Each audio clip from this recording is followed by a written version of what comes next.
지금 퇴장하고 계신 참고인들이 아까 사실상 가슴 떨리는 얘기를 했을 겁니다. 사실은 굉장히 용기를 내서 나온 거고, 이 대목에 대해서 강자인 그 통신 3사가 교묘한 방법으로 이들 그 자영업자들한테 피해를 주는 어떤 2차 피해가 발생하지 않도록 이라부 장관께서 엄격하게 감독해 주시기를 기대한다는 말씀을 드리면서 한 가지 질의를 드리겠습니다.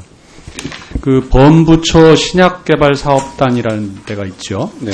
네, 미래부도 이제 산자부라든지 보건복지부와 함께 참여하고 있는데 요즘 이제 언론에서 문제가 되고 있는 한미약품 공시 문제 때문에 상당히 네. 어렵지 않습니까? 물론 피해자도 발생하고 있지만 뭐 한미약품 측에서는 사실 어떤 신약 개발 면에서는 상당히 앞서가고 있는 기업인 것도 분명한데 이 한미약품이 2015년 11월에 프랑스 다국적 제약회사 사노피하고 이제 이 기술 계약을 체결을 하면서 이게 사실은 이제 획기적인 약이죠. 당뇨병 환자들이 월 1회만 약을 먹어도 이제 그 효력을 지속할 수 있는 어떤 그런 기술을 가지고 사실 이제 엄청난 액수에 팔았어요. 당시 이제 계약이 유로로 됐기 때문에 39억 유로로 이제 발표가 되기도 했는데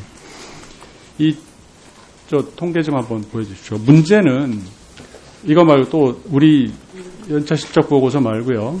그 다른 우리말로 되어 있는 자료 없습니다.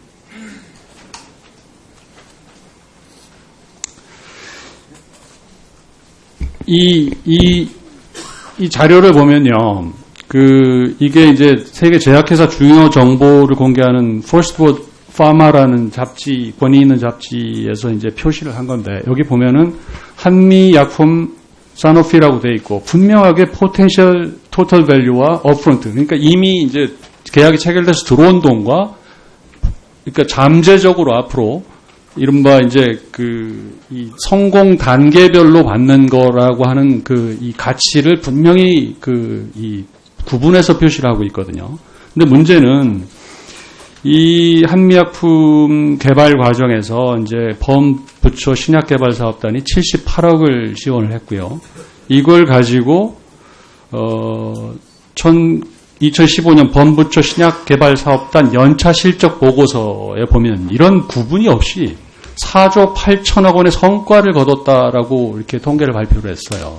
그래서 이런 일들은 이번에 이제 뭐 공시 과정에서 문제가 생겨서 그 사기업에서는 자기들의 주가라든지 기업의 밸류 때문에 이렇게 홍보할 수 있다고 해도 정부 부처에서 이런 이 자신들의 신약개발사업단의 어떤 투자랄까 그 연구 지원의 성과를 어떻게 홍보하기 위해서 이렇게 한다는 건 문제가 있다고 생각하지 않으시나요?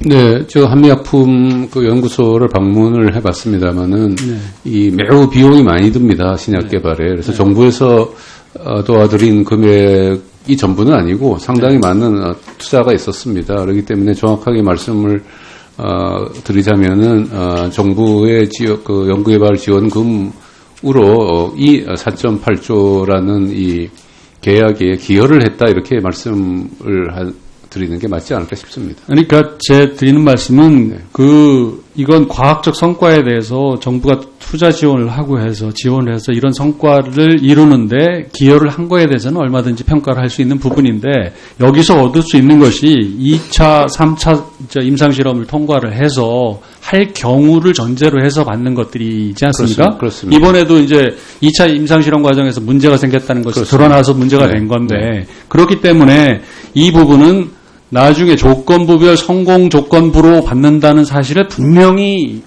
자료에 명기를 해줘야지 투자랑 관련이 있고 정부 실적뿐만이 중요한 게 아니지 않습니까? 그래서 제가 드리는 말씀은 이제 국가 연구개발 사업 문제를 이제 주무부처까지 나서서 이제 풀리는 그런 현상이 나타날 경우 굉장히 예상 못한 피해가 발생하기 때문에 신중을 기해달라. 그래서 장관께서 좀 더 객관적으로 관리를 하고 이를 엄격하게 적용해달라. 라고 하는 당부를 드리는 것입니다. 알겠습니다. 네, 이상입니다.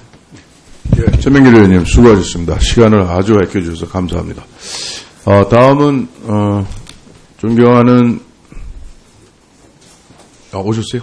다들 어디 갔다들 다 오시네요. 김경진 우리 또 간사님도 오셨네. 아, 시간 많이 걸리겠네. 예, 존경하는 추혜선 의원님 질의해 주시기 바랍니다.